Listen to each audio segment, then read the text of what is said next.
you know, I'm director of the Digital Writing and Research Lab. I'd like to welcome you here today. The DWRL has been around in one iteration or another since the late 80s, but we started this speaker series in the early 2000s. None of us can quite remember which year. But just to give you some sense of the hotshots we've been able to bring in each time, let me do just a teeny bit of name dropping. So for example, in the last few years we've had Cynthia Haynes, Greg Ulmer, Cynthia Self, Michael Joyce, Jenny Rice, DJ Spooky, Barbara Biesecker, Alex Reed, Victor Vitanza, Josh Gunn, and Rita Rayleigh. Impressive, no? And we're very pleased today to be able to add this distinguished speaker to our list, Jody Shipka, who Eric will introduce in just a second. But first, let me say thank you to the DWRL team who pulled it off yet again, or at least we hope so. Will, where's Will? Our program director, coordinator, Fred. Fred is our systems administrator, and I'm not going to be able to find everyone. Eric, Kate, Kendall, our assistant directors, thank you yet again. It's a pleasure to work with you. Your energy, your creativity, your dedication, I'm very grateful to be able to work with you every day. Thanks also to the Department of Rhetoric and Writing, the Department of English, the College of Liberal Arts, each of whom supports us in every way possible. And thank you especially to you for accepting our invitation, and to you for coming today. So, Eric.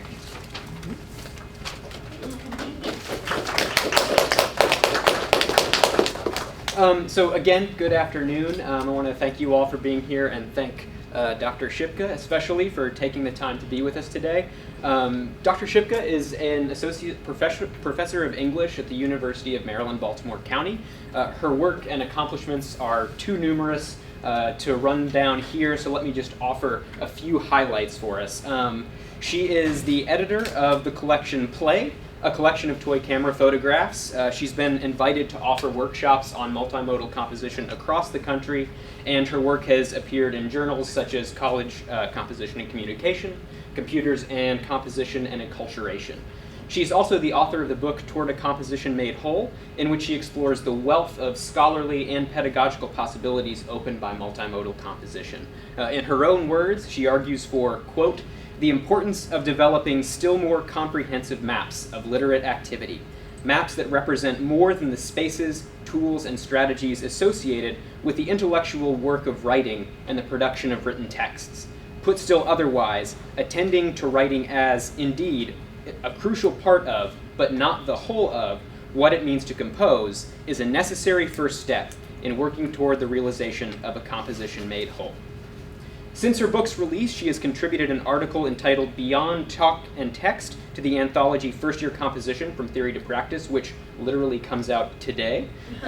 What she's sharing with us this afternoon is one installment from a 5-part piece of video scholarship. That project, entitled To Honor, Rival, and Revise, will eventually be remediated as her next book project.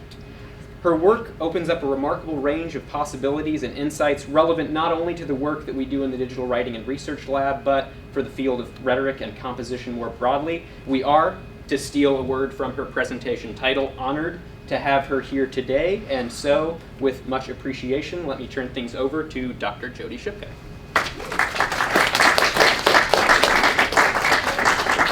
Thank you. And I'm just going to try and make a few brief comments to situate this so that the computer doesn't get angry with us right now. But I wanted to extend a thanks to Diane, Will, Stephen, Eric, Kate, everybody who has made me feel at home here, particularly all of the very willing participants in the Evocative Objects workshop earlier today. It was fascinating and it was intense, and I always learn a lot during these, so I thank you for your patience and your willingness to play and to experiment with these objects. As indicated, what I'm presenting today is something of my new work and the direction that I am taking things now, or hope to. And briefly, this new work began as a hobby for me, a hobby that I was very, very passionate about. And it wasn't that the hobby took a scholarly turn until a couple of years ago when Jim Brown invited me to participate in the Master Hands experiment. And I began working with and thinking about the materials that you'll see a little bit of today, beyond a kind of hobby frame, to think about what I could do with these. So this project examines a diverse assortment of memory objects, such as vintage 8mm and 16mm home movies, scrapbooks, photo albums, travel diaries, and other ephemera found at flea markets, yard sales, and antique stores. I'm particularly interested here in exploring ways that these historically marginalized artifacts might be and recomposed in ways that allow us to imagine new potentials for conceiving of archives, authorship, agency, as well as the complex relationship between the living and the dead, between humans and non-humans. Committed to rethinking composing theories and research practices and attending to the composing practices of individuals that are often underrepresented, if not overlooked entirely in contemporary scholarship, this new book project aligns with interests and investments articulated in my first book, Toward a Composition Made Whole. Importantly, however, given its interest in examining home movies, scrapbooks, photo albums, and other ephemera, this work allows me to extend my focus between the comparatively narrow context of the contemporary college composition classroom and to shed light on still other rich and diverse composing contexts, bodies, media, and practices. So my presentation, or my video, it's about a 33-minute video, so please, I would encourage you, if you can't see the screen, to maybe readjust so that you can see the screen, because after this ends and the credits roll, you can open it up to questions that you might have.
Really.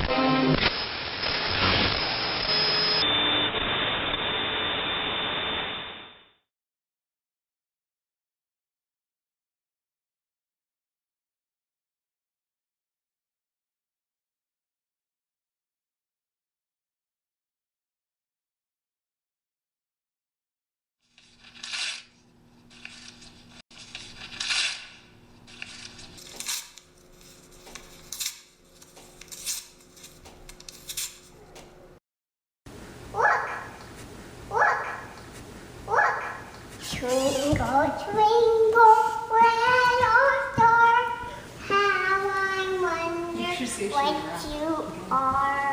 Up above a world so high, like a diamond in the sky.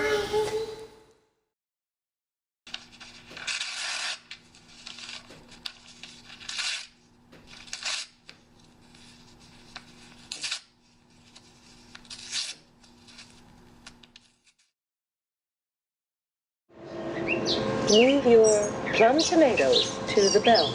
$1.89. Savings 66 cents. Please wait. System processing. Talking about if it's possible, take shelter immediately. If you can't, get down and crouch down in the low-lying area. You want to be below ground level in Wisconsin.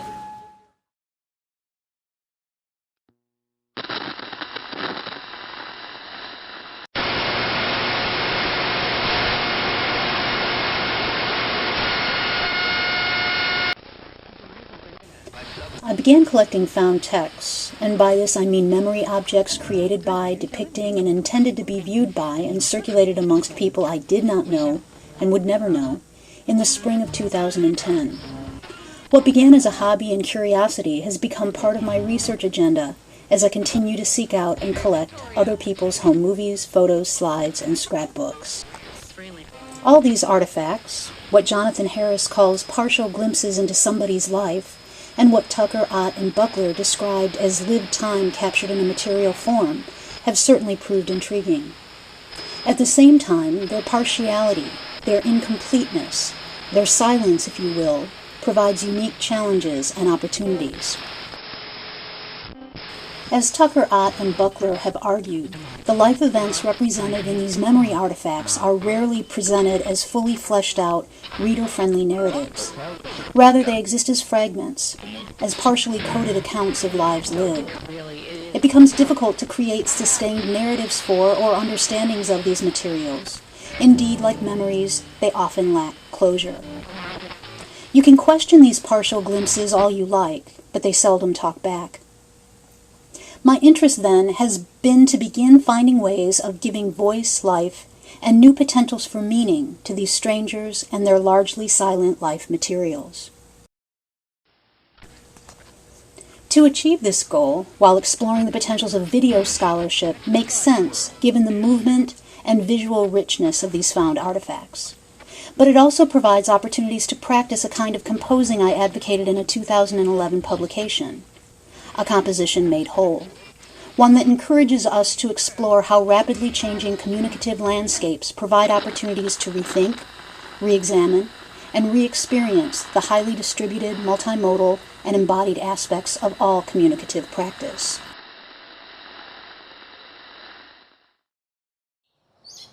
Knock, knock. Who's there? Knock, knock. With this work, I strive to highlight people, communicative practices, and media forms that have been underrepresented and under-theorized by scholars in the field. In so doing, I enact an approach to composing, one that decomposes in order to recompose, if you will, one that plays with time, space, voice, and bodies in order to blur the boundaries between now and then, here and there, between the human and the non-human, and the living and the dead. My mom is big, like this. I know. The pieces of video scholarship featured here explore the potential of what Jason Staniak and Benjamin Pycutt call intermundane collaborations, arrangements of interpenetration between the worlds of the living, the dead, and the not yet born. As Staniak and Pycutt explain, in these arrangements the living do not one-sidedly handle the dead, but participate in an interhandling, a mutually effective co-laboring. Following Staniak and Pycutt, Bruno Latour, Jane Bennett, Aaron Anderson, and others, the remixes treat agency as something that is always distributed and never coterminous with a body. That is to say, it is not something that a person collects and, in a moment of purposeful clarity, unleashes. Rather, agency is a matter of effectivity, where having an effect is not understood in a proprietary sense, but as the enactment of agencies, both human and non-human, material and immaterial, that also matter, indeed, that make a difference.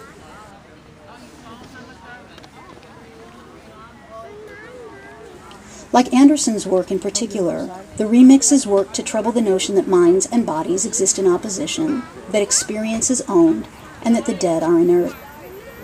Instead, they point to possibilities of enlisting the dead, these found artifacts, these traces of lives lived, as active participants in the composition of the new.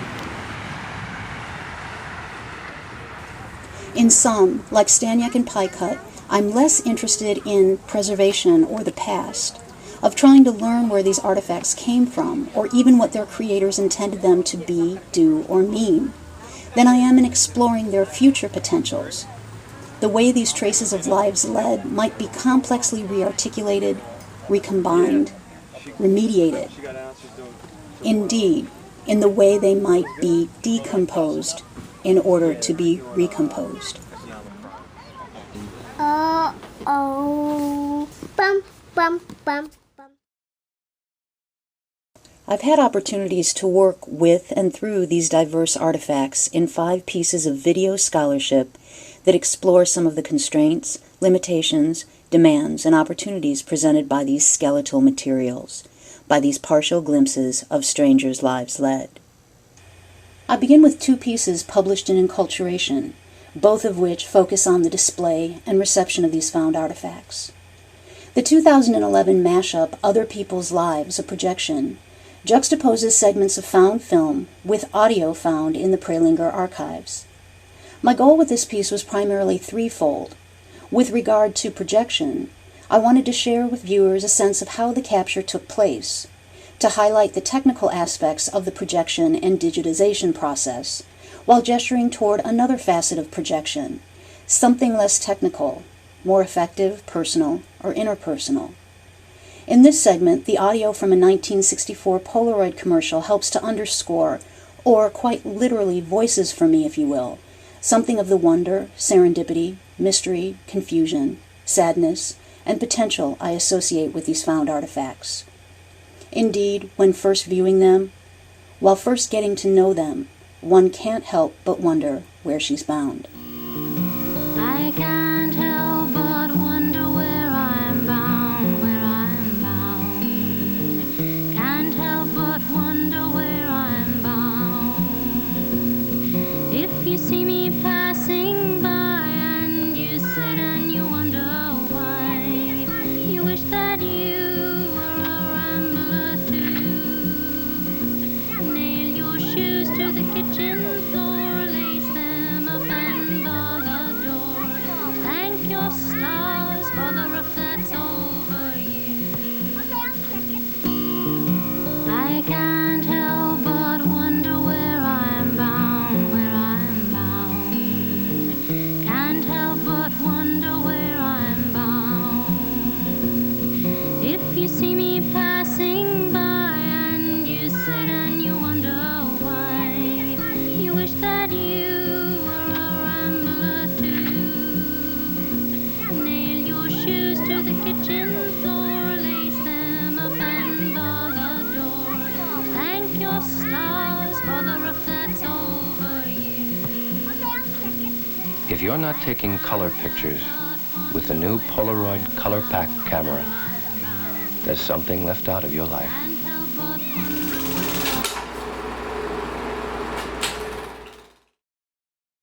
A related goal of the piece was to highlight how the materials, as well as the individuals featured in them, prove resistant to the researchers' efforts to really experience or fully understand them, and vice versa.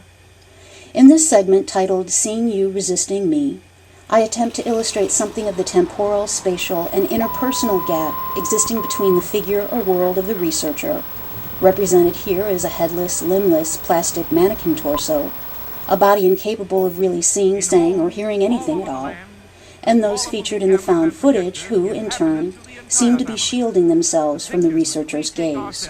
Perpetuate priceless memories of the changing years.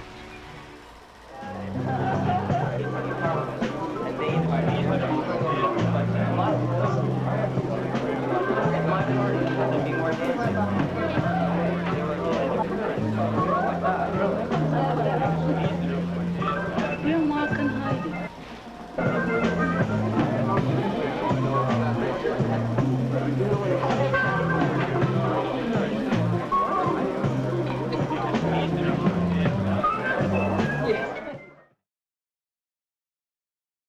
In the 2012 publication, To Preserve, Digitize, and Project, on the process of composing other people's lives, I propose treating flea markets, yard sales, and antique stores as archives, while detailing some of the temporal, financial, technological, and narrative constraints connected with using second-hand artifacts as the basis of one's scholarship. In keeping with the editors and contributors of Beyond the Archives, Research as a Lived Process, I argue here for the importance of choosing research subjects to which one is personally drawn, for making research processes more transparent by describing them, for attending to the role chance encounters, happy accidents, and serendipitous occurrences, things typically marginalized in research narratives, play in shaping us, our research, and its trajectory. In this segment of the piece, titled Collaborating with the Dead, I explain how my first find led me on a path extending beyond the collection of silent, still photo negatives, allowing me to learn a bit more about the people and places that I first came to know through my photo scanner. My first major purchase of found materials occurred in May 2010 when I purchased 2 boxes of negatives for $2, nearly 700 images in all. Underscoring the serendipitous aspects of this find, I hadn't planned on attending yard sales that day, but a sale at the retirement home up the street. Thanks to a last-minute change in plans, one I was not particularly happy with, I came to own this large collection of negatives. I recall vividly the time I spent that spring and summer sitting alone in my apartment, spending the day scanning and viewing the images in the collection. It became something of an obsession for me. I'd wake each morning, approach the scanner, and say to the images, "Okay, where are we going today? What do you have to show me?" The content was quite good. There were military images, images featuring domestic and leisure activities, and further underscoring the happy accident, if not spooky, aspects of this find, images taken in Patapsco State Park at the Swinging Bridge, a place I happen to go to and photograph a lot, a place in which I've always felt at home. The image left is one from the collection of negatives. The image right is one of many I've taken at the same location. One of the boxes contained a letter dated February 25, 1946, addressed to a man named Carl from one named Howard. Eager to know more about the people and places in the images, the address provided me with an opportunity and incentive to begin forging a path that took me beyond my scanner and the collection of negatives. As it turns out, the house the letter was sent to back in 1946 was now a restaurant bar, a place I'd never been in but had, interestingly enough, taken a photo of 2 years before. I met with Leon, the owner of the establishment, a number of times, and though he was much younger than the majority of those featured in the photos, he was able to fill in some information for me. I'd bring in each new batch of images that I had scanned into the computer, and he'd tell me what he knew. From Leon, I was able to learn that the 2 people depicted most frequently in the collection were Carl and Nancy, both of whom were now deceased. Importantly, he put me in contact with someone represented repeatedly in the images, someone who had once lived in the house, a relative of Nancy's, one of the few still living.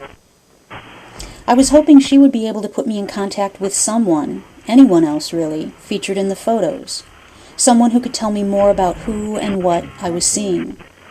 Bottom line, I wasn't ready for the research or the story to end. When I asked her if there was anyone she knew represented in the photos who I might contact, her response was, "Nope, all dead." It's not an exaggeration to say that I was pretty devastated after our meeting. I had spent so much time, much of my spring and summer, with these images, with these image people, and as I was now learning, these ghosts, only to find or feel like this was it. The end of the line, so to speak. After that meeting, I packed up the negatives and set them aside.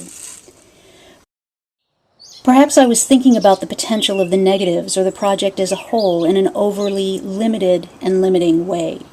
That is to say, I had in mind as the whole point of the project my connecting with some of the people represented in the images to learn about them and their stories.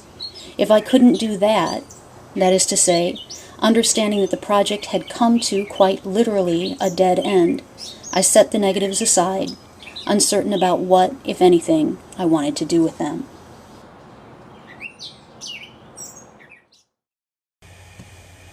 I go on to suggest that the silence, absence, incompleteness, or deadness associated with the reception of these artifacts need not be viewed in a negative and limiting light.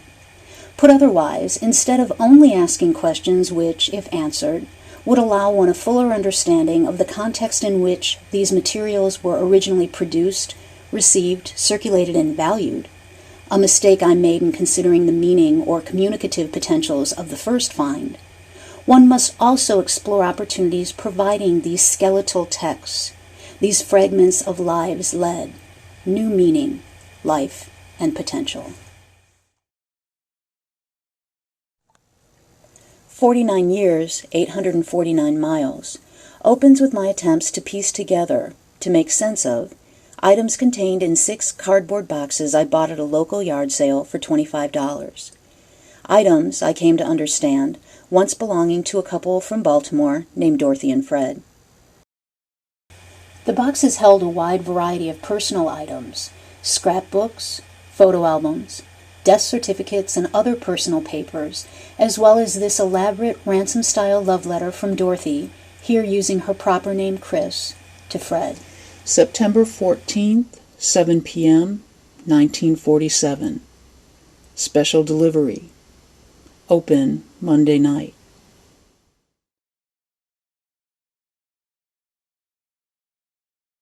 Sugar report from St. Louis. Dear Mr. or Man in a blue suit again, I know your family was tickled to see you and hear about your life in the armed forces from June to September. You could report about the general's little bag, I don't like that crack, and weekends in St. Louis. You told them, I like Army life, but the time has come to do something else. You could not brush off all their questions because you would be in the doghouse. Saturday night, I'm sure you were out painting the town red. Uh-oh, love and romance. You said, am I glad to see you, who is the #1 man in your life? Dreams do come true, and it's lots more fun going places with you. Sunday, in keeping with the best Maryland traditions of gracious living, you were truly comfortable at home. You asked them, what happened here? Conversation was blurred and fuzzy after a delicious dinner. I'll bet you'll be vice president in charge of home management again. How is all your family? Today you will have gone to town, I'm sure, to make millions of calls on men who've never heard of you. Open doors for a smart executive, you commanded. Good men are hard to find. Now you can have a welcome addition to your office. You asked, are you interested in a strong, tireless man with experience? I am just what you have been looking for. Companies have personalities too, and I want to be with yours. I can do the work of 6 if you pay a lot. I hope you got what you wanted. Soon you can write on how to be a business hero, and you'll be telling what blondes prefer in bosses. Also, how to get the comptrollers okay. I hope now you can do the things you've only dreamed about. I think you're good.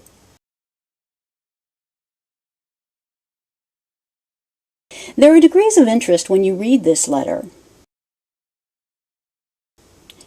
It's all in how you take it. Moo. There'll be no more Parker 51s for you to buy, but I hope for 3,000 letters and lots of action on the long-distance front. After all, what's the good of a telephone if the wrong man calls? Think about me, but enjoy life. Do have gay-hearted adventures. You know I will. I can hardly wait to see you again. We must have a reunion. Let's make it soon. You are invited. Very personally yours, Chris. P.S. Real letter follows soon. Ultimately, it was Dorothy's collection of 10 highly detailed trip diaries that gave me the opportunity and incentive to devise still other ways of collaborating with the dead. They allowed me to begin forging a path taking me beyond the paper and ink-based nature of the collection itself, and to use space and location as a way of understanding the sites where a historical subject lived and moved. In the spring of 2011, my partner and I were able to visit an inn in Maine where the couple stayed in 1967. The following spring, we retraced a trip the couple took in the summer of 1963 from Baltimore to St. Louis, Dorothy's hometown. Following Dorothy's example, I also recorded details about starting and arrival times, the weather, what the landscape looked like, what we spent, where we ate and slept. But while Dorothy kept handwritten notes, I made few handwritten notes, opting instead to use a video recorder as my capture method. While my partner and I based our movements on those of strangers, we inevitably made the trip our own, populating it with our own rhythms, histories, and intentions. This was, first and foremost, a business trip. I had a presentation to give and research to do, locating Dorothy's school and the place from which she sent Fred the ransom-style love letter. The trip was also about visiting flea markets and antique stores to acquire still more memory artifacts. Videotaping the trip allowed us to gesture toward wider contexts and to provide a live soundtrack of what we were doing, what the world was doing at a particular point in time, something often missing with found objects. At some point, we began directing our comments to strangers, not just Dorothy and Fred, but rather an audience comprised of the unborn, the not yet born. A discernible shift occurred as our comments and the choices we made while taping were geared to the potential of future collaborators, those who might someday acquire the details of this particular journey, our collaboration with the dead, and make it their own, resulting in something of a double collaboration with the dead.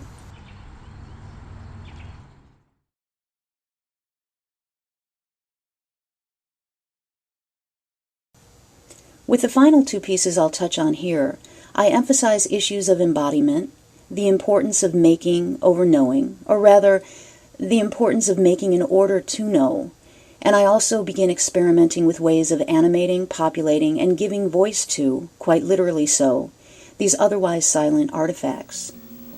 In both pieces, I juxtapose silent, found film footage with sounds that I collected while moving through various spaces of my life: home, yard sales, flea markets, grocery stores, family gatherings, and classrooms. In remediating both, that is to say, in honoring, rivaling, and ultimately revising these images and sounds, I forge connections between past and present, then and now, here and there, the familiar and unfamiliar, and between these strangers' lives, bodies, and composing practices and my own.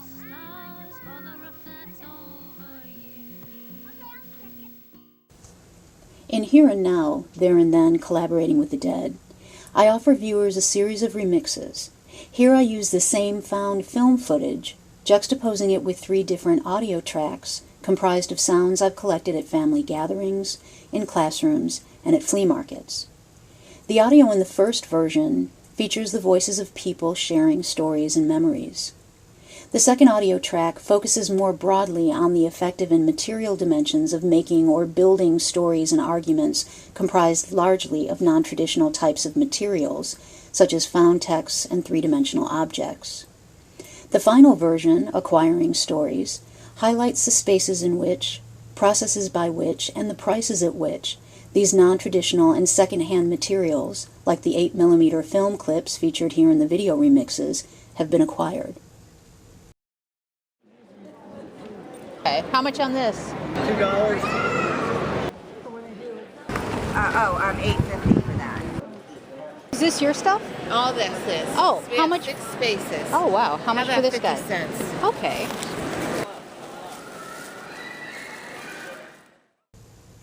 Stealing Sounds, Remixing Media, Time, and Place also contains a series of audio-visual remixes intended to highlight processes of acquiring found artifacts and creating texts comprised of non-traditional materials.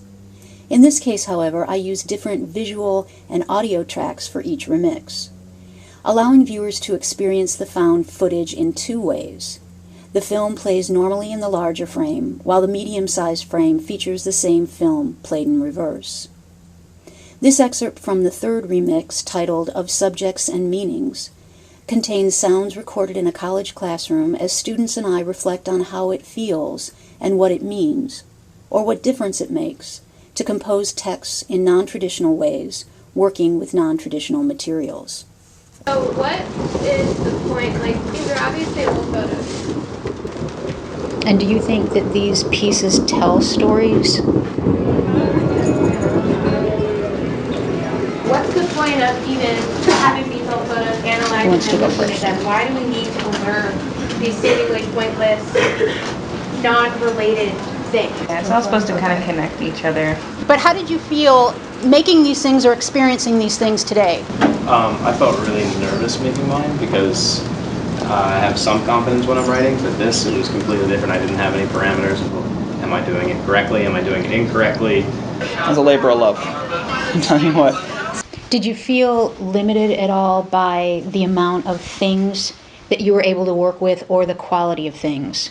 The other person was like fine, but my mom was like such a diva. She was like, no, we have to record that over again. Can you lower the mic? Can you raise it? And how did you feel looking at these things? I mean, they're all very, very different. There's a lot of pictures of my whole family. I don't know, like that files on people's computers, or they had like print it out and like look at my entire family while doing their project. How many people destroyed something? Mine, I had no idea what I was going to do until the very end. And do you think that these pieces tell stories? I guess it would matter on like the level of like the purpose of what you want them to get out of it. Like we're talking about multimodality, but what does this specific project lend to us that, you know, sharing projects doesn't or doesn't? So it forces you to know revision differently? What were you thinking when you picked things? What made you build that story? Well, I kind of felt like my project ran away with me, because I felt like I started with one thing and I got carried away, like I couldn't stop. Any final suggestions if I were to do this again? Any kind of changes to introduce? So what is the point, like we're talking about multimodality. And the other, the other broader question is what does it mean to compose in this way as opposed to writing? I guess it would matter on like the level of like the purpose of what you want them to get out of it. With all 5 pieces, I underscore the agency of and contributions made by a vast array of participants, both human and non-human. And insofar as these collaborations include the dead and the not yet born, the no longer and not yet human. I work to highlight what Ben Highmore refers to as the thingly world, or what Jane Bennett in Vibrant Matter calls thing power, the curious ability of inanimate things to animate, to act, to produce effects dramatic and subtle. Like Bennett's work, the video-based work I'm doing asks viewers to attend not just to human agency, input, and intention, but to see the human, to see matters of agency, effect, and affect as distributed across a complex, ontologically heterogeneous field. In her own work, and by way of example, Bennett details how the sentences of her book emerged from the Confederate agency of many striving macro and micro actants.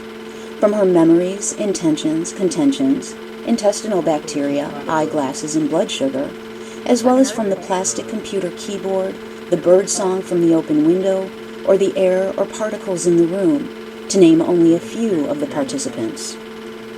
In another example, she details how her speech depends on the graphite in her pencil, millions of persons dead and alive in her Indo-European language group, not to mention the electricity in her brain and laptop. I believe strongly that our research and the scholarship that results from it needs to attend and respond to the contributions of far more participants than it traditionally has.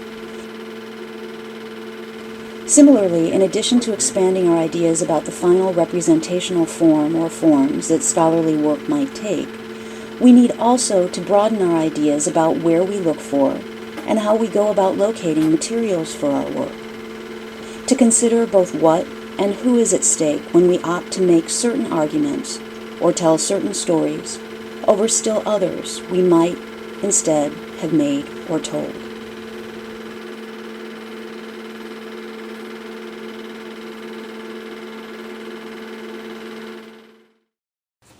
Knock, knock. Who's there? Knock, knock. Who's there? Thank you. Where's my lady go? Banana. Wow. Knock, knock. She sold up Who's there? Banana. Banana. Knock, knock. Who's there? Banana. Banana. Knock, knock. Who's there? Orange. Orange, you glad I didn't say banana? Yeah, tell Miss Jody to hand. She probably figures if she can't. Paul Richards beat Matt years ago. Who was he? Paul Richards. Paul Richards. Years ago, when they lose every game. Back then. Where's our bag at? Here, put that in there. Where's she wander off? You go and look again? Look at this.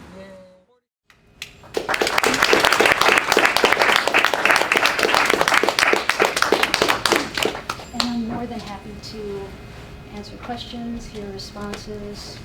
Again, it's new work, and so I'm eager to their reactions.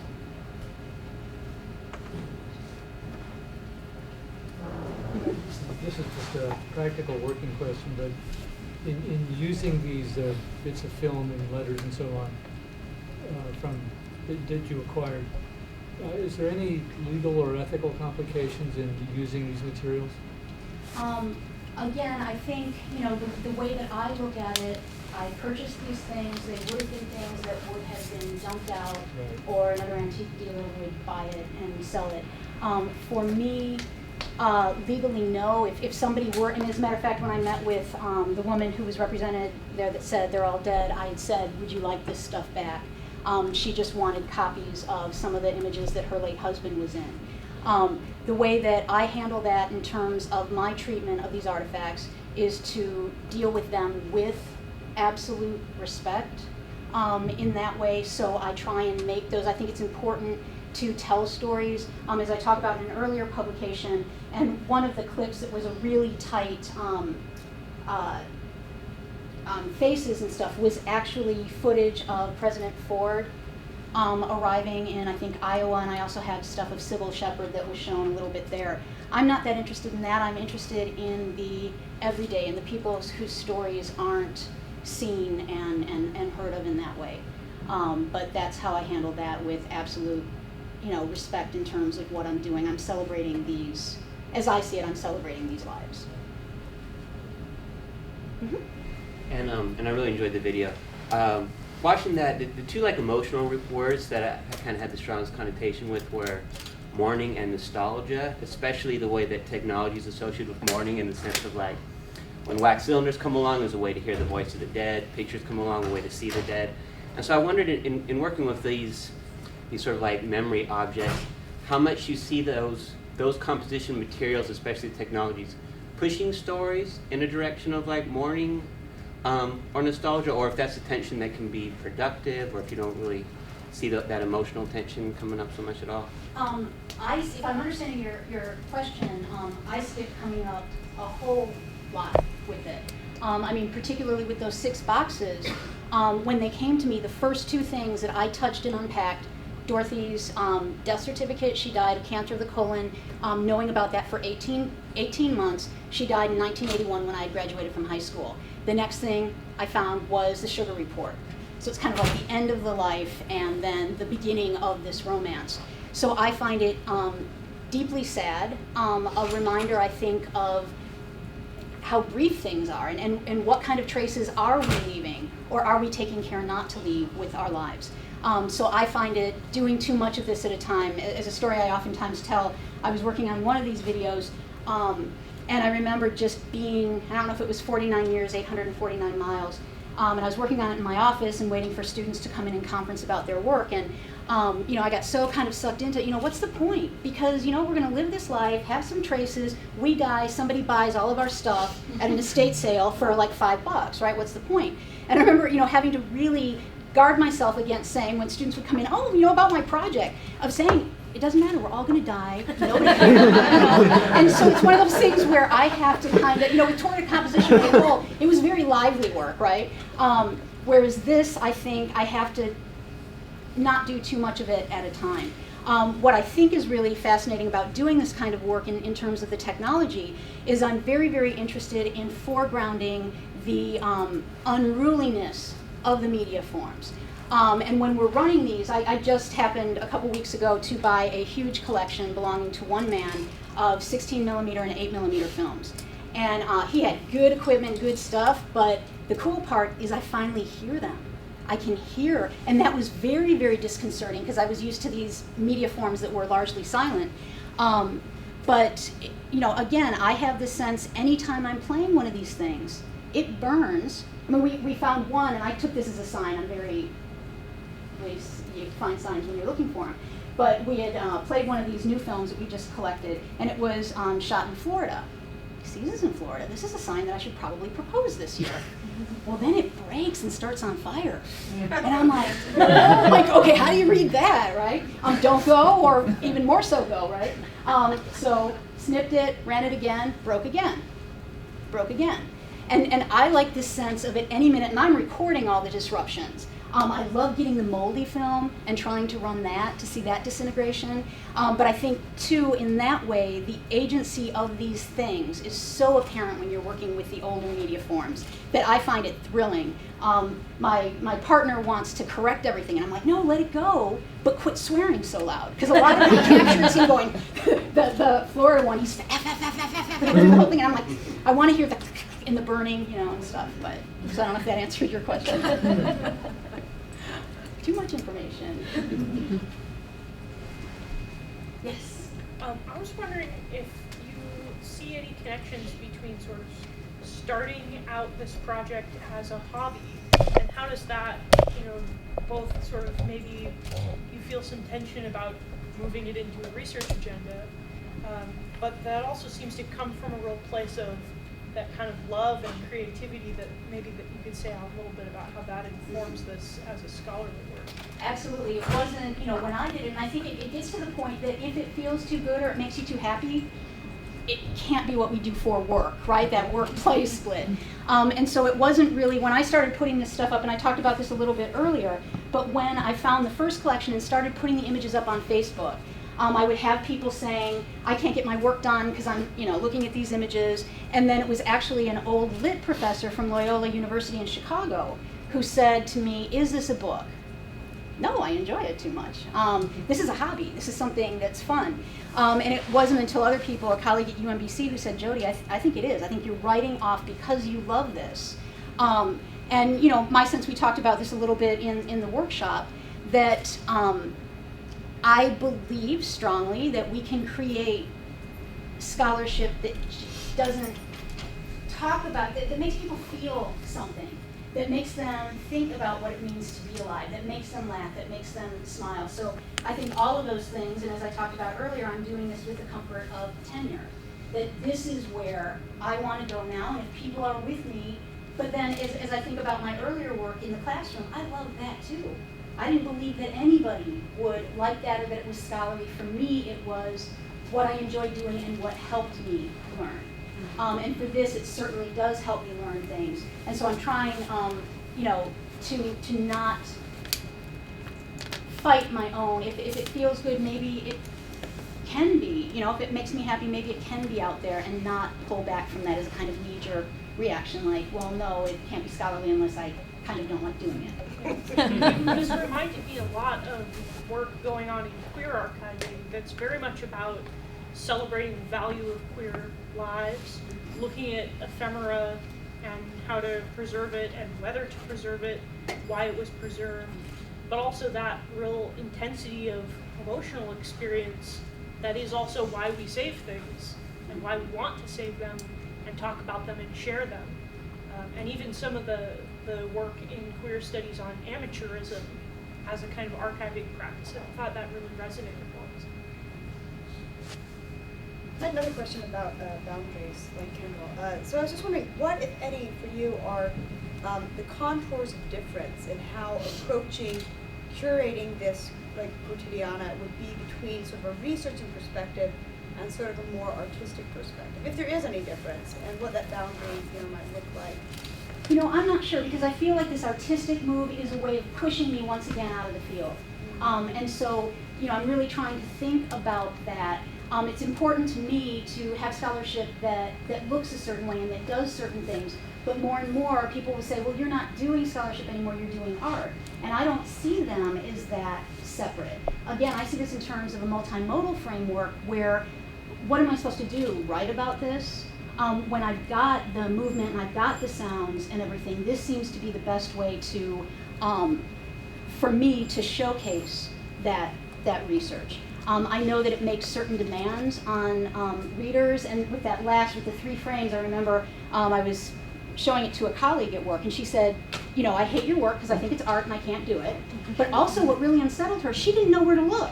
She kept wanting that middle frame with me in it to go, here's the point. Right? As opposed to, let's put this together and what kind of meanings come from it. So I can see that as an artistic move, but I can also see it very much as a scholarly move with an interest in remix, juxtaposition, those kind of things. Sure. Well, maybe that boundary, from the other side, from the artist's perspective, is becoming more academic. So maybe there's a middle ground there. I have two questions, and you don't have to answer them both. Okay. But one is, how do you choose what you acquire, and how do you manage what you've acquired? And the second question is, how do you think that these sort of research practices that really toe the line between artistic production and communicating research could be applied to places where intellectual property might be a problem, where you can't actually buy and maintain the archive yourself, but instead you'd like to sort of embody some of the practices that this work does, but you don't own the object that you want to showcase? I'll have to think about that, and that's why I do this work.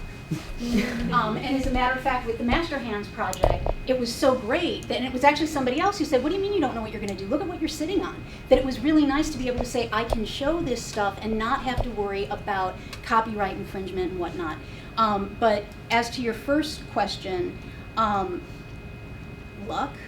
How do I acquire these things? And how I will buy anything I can get my hands on at the right price. And I talk about this a little bit in the to preserve, digitize, and project some of the narrative and technological and financial constraints doing this work.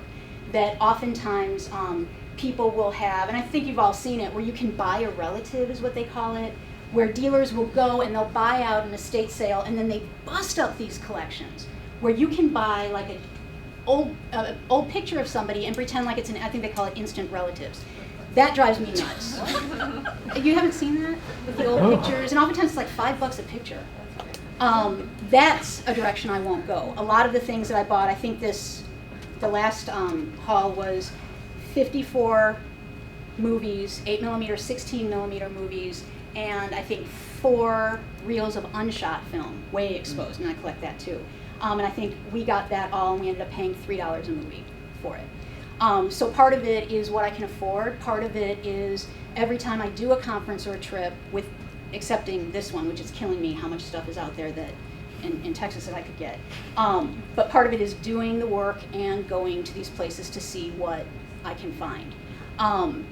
But I prefer buying the collections where it's more than just a scrapbook or a photo album. When you have like the 6 boxes, it's a little bit easier to piece that together. But in terms of acquiring them, for me, selection in terms of what I show and how I show it, that becomes the trickier thing because there's so much. In terms of keeping it, we've got a huge garage. So in order to even project these things, I think we have 16 different projectors.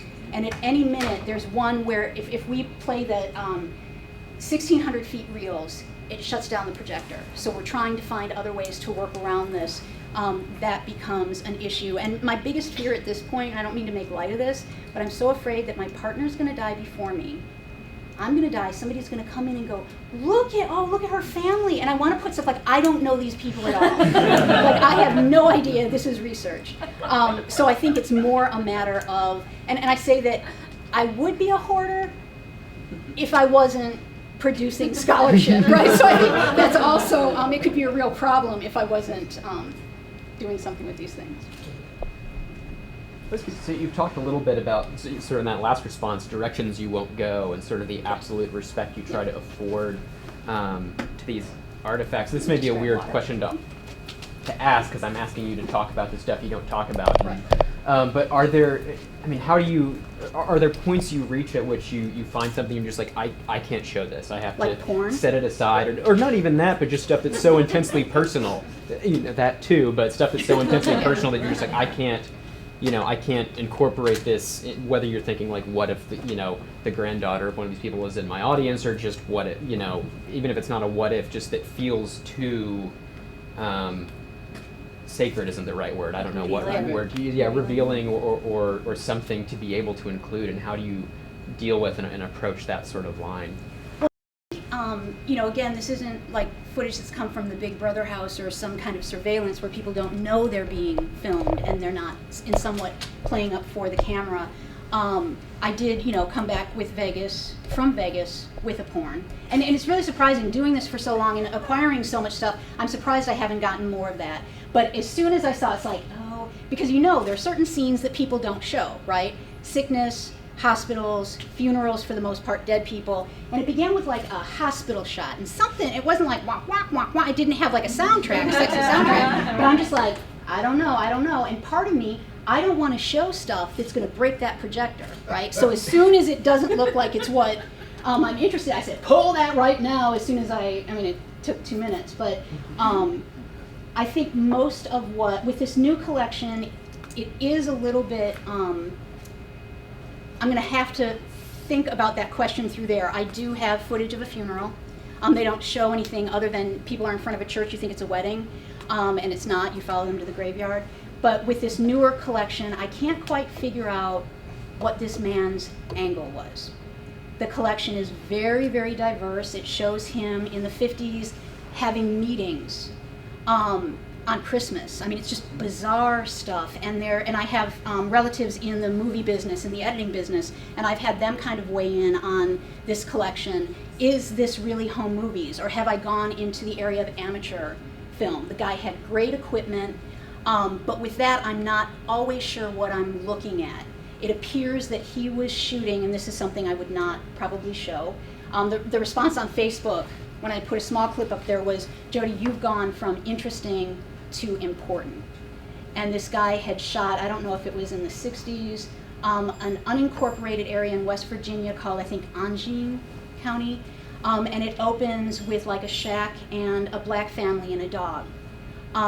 Then the next thing it goes to is a smallest child running naked towards the camera, and then there's some shots inside of a home. My uncle in California believes that this guy might have been making a documentary at that point, but it's interesting to me where it makes me question, what even is a home movie, right? Because to some degree people are coached, and they're, smile, wave for the camera, but watching a lot of this stuff, I don't know how much of it was set up as part of something else. It has also come to light that there was some historical stuff going on with this man to begin with that I'm not quite sure in my research what I want to do with. He was accused of running a 6-state burglary ring. So it's kind of interesting, and I'm piecing together slowly what these meetings were about and everything. But I think in that case, with this particular collection, plus it kind of put a wrinkle in my plans because it does have sound. So now I'm kind of like, well, when they talk to me, what do I do? But I think to answer your question, some of this new stuff has got me uncomfortable. Everything else that I've got doesn't show anything that the people weren't aware that they were being filmed doing. Yes? A lot more experienced instructors sort of run into what we call the digital immigrant problem, and that students are native to technologies that we learn secondhand. You sort of seem to be doing the opposite. Do you ever encounter experiences where students have unusual or surprising reactions to artifacts produced through technology that are a living memory to you but not to them? Oh, sure. In terms of like classroom practice, I will bring in a range from clay tablets to typewriters and whatnot. And so it's interesting to see them. I thought with the typewriter in particular, enough would transfer with the pattern of the keyboard. There was more like, Dr. Shipka, can you please help me use a typewriter? And the margins were like this, like they didn't know how to return it. And they couldn't press hard enough. They were afraid of breaking my stuff. But really interesting in terms of when they made a mistake. And then it's like a whole bottle of whiteout, on there. So I think in that way, to have them think about it, what I'm not able to do, and this kind of gets in the way just in terms of, this new work really has very little to do with my classroom practice or what I'm asking students to do, but I would love to share with them some of these materials. And with research assistants and stuff, they'll come over, they'll see what we're doing, and then if they're logging the video for me or something, they get a sense of it. But I'm looking for another portable 8mm so I can, come in and have them think about the way that things used to be shown. Yes. I was interested in the end of the film where you're stenciling the what is worth saving. And obviously I think that saving is important, both in terms of, rescuing these objects and what is your responsibility to these objects, but then also that part of your responsibility may be keeping them and saving them, maybe indefinitely. So I'm wondering if you can say a little more about how you experience your responsibility towards the objects, and also how that plays out when it is time to get rid of something. I think what's really interesting to me, as much as I'm about remixing and finding new potentials, what I can't do is cut apart Dorothy's scrapbooks. I cannot do it. And part of me is going, do it, come on, do it. If you're really practicing what you preach. So I think that there are things that I try and keep intact. There are things that I try and handle gently. I'd shown a little clip, but as I was paging through that, the paper was actually breaking. So in terms of preservation, what I would like to do is get a huge, huge scanner and digitize all of this. What I'd like to do is make it available for other people to remix, for other people to have access to these kind of things. In terms of what that takes, I would have to get some kind of a grant for help with that. I mean, it's just so much stuff. I've not gotten rid of anything yet. Again, it'll burn up. We got a whole bunch of vinegar. I don't know if anybody knows the vinegar phenomenon from film that's not stored correctly. We're trying to save that at this point.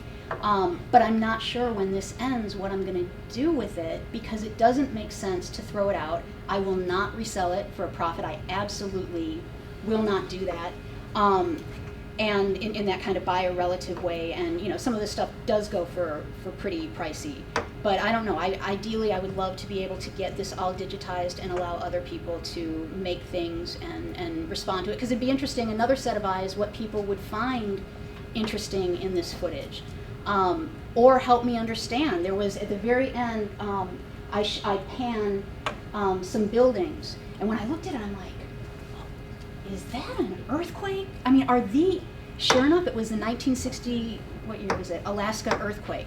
So and it happened on Easter. They shot footage in the town and they shot footage in the home. This is, you know, hugely important, but I don't know how much else I might be sitting on that documents something. So other sets of eyes on this, I think, would be really, really important. I had heard that Pralinger Archive is going with home movies now, that's the direction, which that makes me kind of hopeful that more people will have this to work with. Do you mind if I ask a follow-up question? No.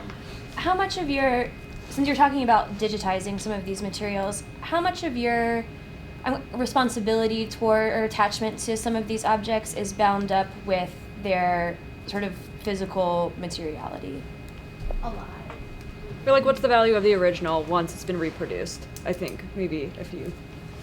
Is that a different question? Yeah, but also worth asking. I think it's the sound and the experience. I mean, if you've ever, this is going to make you sound big. If you've ever smelled the old, like, dust coming off a hot lamp as you're projecting these things, it's a different way of sounding, it's a different way of seeing it. You never know what's going to happen. And clearly we didn't know for a while it was an action-packed thrill ride, right? Whether or not this was going to cooperate. But I think with the older media forms and ones that are so brittle, that it is that sense of this time could be the last time.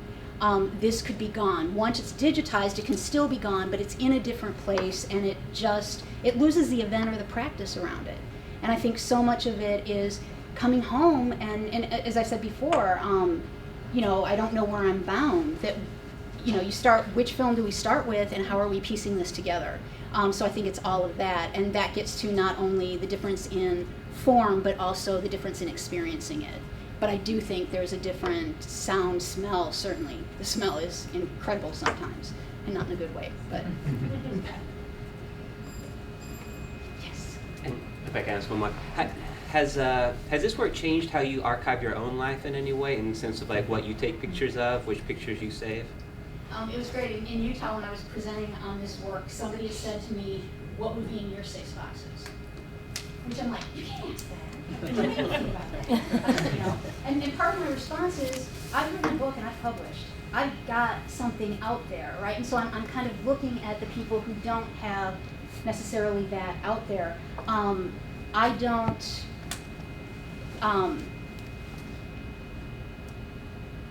don't know that it's made a difference. I tend to be pretty not having myself out there. I don't work with my own home movies at all. I know a lot of people do that, where they repurpose their own home movies to kind of, a lot of feminist scholars to take over that narrative and stuff. I don't know that it's changed what I do, because I'm photographing other people usually. I'm always behind the camera or behind the video.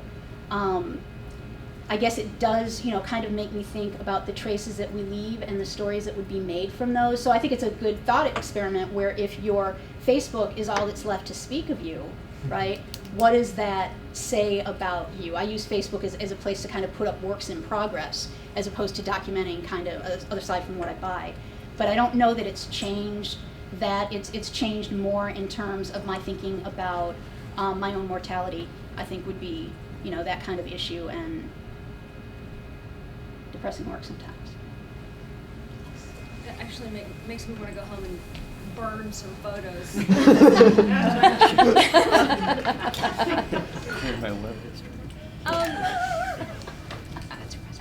I get this is a hard question for me to kind of formulate, but I found this very moving, engaging, seductive in a way, and sad. And so because of that seductive element, I found it kind of difficult to stay in thinking mode, you know what I'm saying? But I was going with the theory as you were articulating it, and trying to sort of fit what I was watching with what I was hearing. But there was one place that was just kind of creeped me out, and I wonder if you could talk about it for a minute. It's the in the opening where the mouths start talking in the pictures. It was kind of creepy to me for, you know, like in that whole like clowns are scary kind of thing, but also I think that moment felt in a way that none of the rest of it did appropriative. Like you're taking this image that we're hearing is supposed to be speaking to you, and then it's, I don't know if those were your lips or what, but okay. So your lips are now speaking through this photo, whereas in the theory articulated, it sounded as if we were supposed to be hearing, it was supposed to be going the other way. Yeah, I mean, the photos were supposed to be speaking that. Does that make sense? I think so. Can you talk a little bit about that decision? Part of it was, you know, with each of these videos, I like to try a new technique or to do something different, and that was really a merging of their body and my body through it, and making these dead artifacts speak. It was also my homage to Clutch Cargo, where I really, you know, wanted to work with that, and I think, you know, at a certain point, in putting it together, and that was for a separate conference piece called Talking Pictures, where I'm quite literally making the pictures talk. But it was a way of experimenting with that, showing kind of the highly mediated quality. I didn't want it to be a really good capture. I didn't want it to look authentic. But also being a little bit playful, and it's interesting whether or not that took away from the tone of the piece, but it was something that technically I wanted to try doing, and with each of these pieces of video scholarship, it's got to up my game and learn some kind of new technical skills. But to me, it represents that giving life to the dead, that merging of them and the silent and the hearing, but I'll have to go and look again at because were you saying that it was what they were saying? No, not necessarily. What was, I mean, what I was hearing, I was nodding along with, but that was a bit of a jolt. Again, part of it was just like that. It was a little creepy, but you know what I mean. But then also it just felt as a gesture, appropriative of this artifact and of a picture of something. And it was all women, in a way that none of the rest of that felt, right? I didn't get in those senses a sense of the artifacts sort of speaking to me and doing something, resisting, or it's like its resistance got taken from it. So I was interested in maybe if I'm missing something, if you had an angle there, but your angle, of course, was that you went to the Talking Pictures conference and I mean, in bringing that together quite literally, I mean, I think in terms of visual aesthetics, what made me feel really bad about the whole thing is that I took really beautiful women for the most part, and with that mouth, I could see it being a little bit like, ooh. But again, for me, it was that way of trying, how can I bring these things together rather than just having you see the silent film and hearing the soundtrack, but could I merge those things? I bought a huge collection of letters that I haven't even unpacked that were written from a guy in the Navy to his mom. And she must have collected everything, and she had different people in the Navy writing to her. But I thought about, again, having different people read those letters and juxtaposing them with different things. But again, it's a matter of, particularly when you're working with you know, the film is one thing where it can break and decay and everything. It's another thing to read handwriting. Horrible. Dorothy's handwriting with the travel diaries and stuff sometimes is so horrendous. I have no idea what she's saying. And it could be the different, and she's also using expressions that, I think she and Fred drank a lot. And so they have these expressions in the morning about getting up late because, and it's some kind of, I think it meant they got in a fight. So there's the translation on there, but also just deciphering things. And with this collection of letters, they're very, very difficult to write. And it seems to be the theme that the son anyway says, "Hi Mom, it's Sunday, I'm writing again, I have nothing to say, how's Whitey, we'll write again soon," right? So it's kind of going through things, but that's another way that I want to give voice to these things beyond my voice, being the one that people hear. But I think you're right, what you brought up to begin with is a seductive nature of this. I mean, and that's something that, that I think it becomes interesting when you create arguments that make people feel a certain way. Will that always feel kind of seductive and more manipulative than reading something on the page? And if so, why is that? What is the page doing that makes you feel like it's less seductive? And is being seductive a bad thing? Right? I equated it with manipulation, where, as I see it, that if you felt something, good. If you felt uncomfortable, good. If you thought it was funny, if you thought it was sad, good, good. I also hope you leave thinking things as well, but again, I don't want to participate in the kind of mind-body separation in that. Thank you.